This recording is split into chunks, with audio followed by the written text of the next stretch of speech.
साथियों नमस्कार, मैं आपका दोस्त अनिल सैनी। आप देख रहे हैं आपका अपना चैनल यूपी न्यूज सिर्फ सच।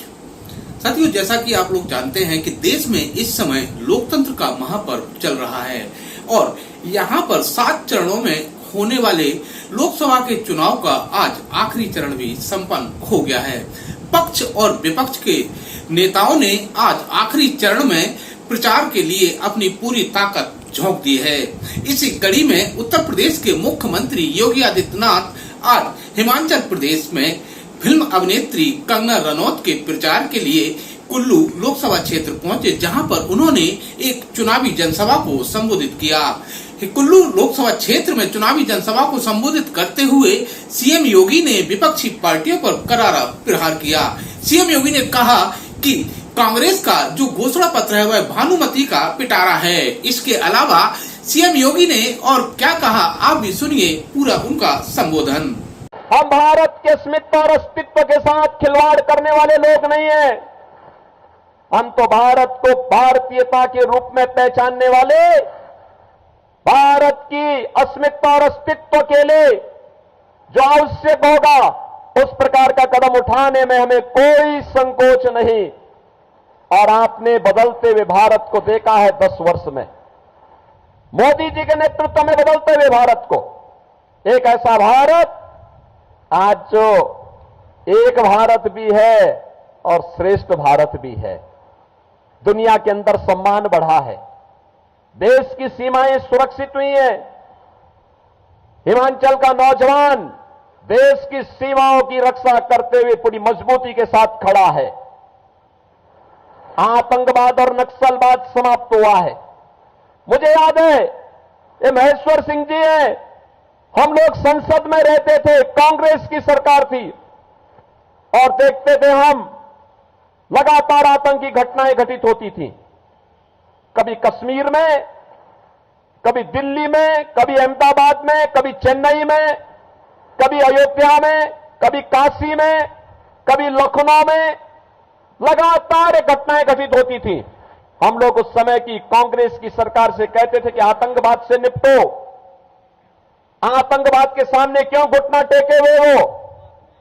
ये कहते थे आतंकवादी तो सीमा पार के हैं। हमें आश्चर्य होता था, सरकार कह दे, पल्ला झाड़ दे। और आज आप देखते होंगे आतंकवाद और नक्सलवाद समाप्त। अब तो कहीं भी आतिशबाजी करते हुए कोई पटाखा भी जोर से फट जाए तो पाकिस्तान पहले सफाई देता है, कहता साहब मेरा हाथ नहीं है, मैंने नहीं किया है, क्योंकि उसे मालूम है ये नया भारत है, उसे मालूम है ये नया भारत है। ये नया भारत छेड़ता नहीं है, लेकिन अगर कोई छेड़ता है तो छोड़ता भी नहीं है। कांग्रेस के नेतृत्व में इंडी गठबंधन भानुमति का पिटारा है। आप देखो कैसा इनका गठबंधन है, कैसा कैसा कार्य कर रहे हैं, कैसे कैसे इन लोगों का गठबंधन है। दिल्ली में कांग्रेस और आम आदमी पार्टी कहते कि हम मिलकर चुनाव लड़ेंगे, लेकिन पंजाब में उनकी सरकार है, पंजाब में दोनों एक दूसरे के खिलाफ लड़ रहे हैं। देश के अंदर टीएमसी और कांग्रेस कहती है कि हम मिलकर के चुनाव लड़ेंगे, लेकिन बंगाल में जहां टीएमसी की सरकार है वहां एक दूसरे को गाली दे रहे हैं। ऐसे ही हर राज्य में इनके हाल है। और इनका घोषणा पत्र, कांग्रेस का घोषणा पत्र तो ऐसे लगता है जैसे मुस्लिम लीग का घोषणा पत्र हो। बहनों और भाइयों बहनों, कांग्रेस को वोट देने का मतलब आज के दिन पर मुस्लिम लीग को वोट देने जैसा है। जो काम मुस्लिम लीग ने, जो काम 1940 के दशक में मुस्लिम लीग ने किया था, आज कांग्रेस वही काम करने जा रही है। उसका घोषणा पत्र तो देखो, उसका घोषणा पत्र कहता है कि पर्सनल लॉ लागू करेंगे। पर्सनल लॉ का मतलब आप जानते हैं? पर्सनल लॉ का मतलब तालिबानी शासन। बेटी स्कूल नहीं जा पाएगी, बहनें ऑफिस और मार्केट नहीं जा पाएंगी, बुर्का पहन करके घर के अंदर उन्हें दुबक के रहना पड़ेगा।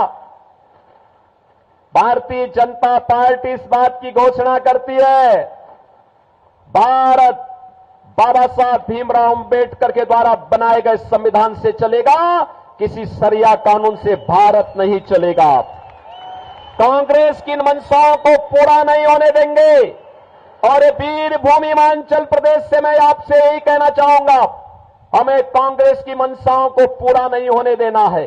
औरंगजेब की आत्मा ये कांग्रेस के अंदर घुस चुकी है और इसीलिए मैं आपसे कहने के लिए आया हूं, स्वतंत्र भारत में अब किसी औरंगजेब को पैदा मत होने दीजिए। ये औरंगजेब है जिसने काशी में भगवान विश्वनाथ का मंदिर तोड़ा था। यही औरंगजेब है जिसने मथुरा में भगवान कृष्ण की जन्मभूमि पर मस्जिद का निर्माण कर दिया था। बहनों और भाइयों, हमें इन दुष्टों को फिर से जीवित नहीं होने देना है और इसीलिए तो हम यूपी के अंदर बहुत सख्ती से निपटते हैं इन लोगों से, बहुत सख्ती से। आपने देखा होगा,